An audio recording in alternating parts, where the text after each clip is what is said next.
Did you know the EU is the second biggest democracy in the world, representing 450 million people? This video will explore what the European Union is, what it does, and who controls it. So what is the European Union?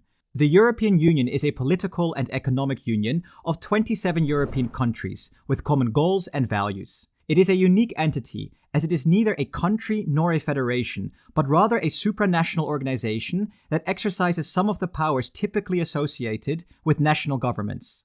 For those unaware, supranational refers to a level of organization that is above and transcends national governments. What this means is that the EU's member states have transferred some of their sovereignty to the EU in order to jointly address issues such as trade, security, and social policy.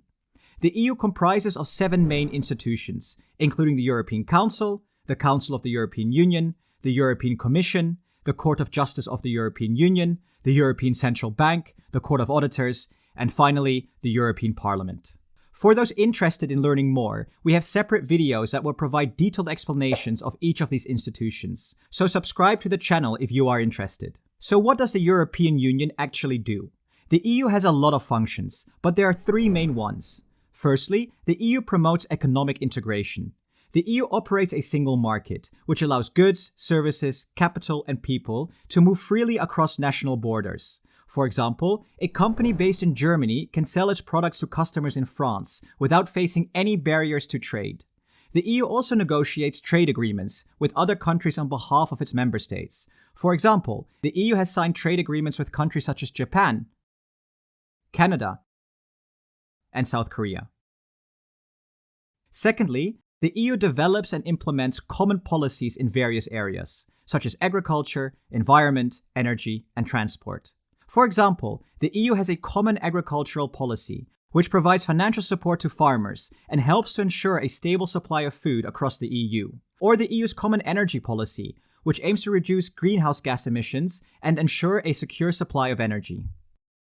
Thirdly, the EU is committed to protecting fundamental human rights, such as the right of freedom of expression, privacy, and non-discrimination. For example, the EU's General Data Protection Regulation, where companies must obtain users' consent before collecting and using their personal data.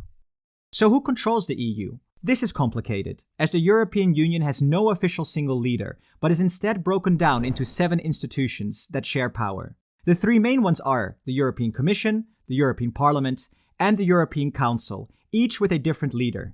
However, the President of the European Commission is the closest candidate to a leader of the EU, as they stand at the head of the ship, driving EU legislation and representing the EU on the international stage.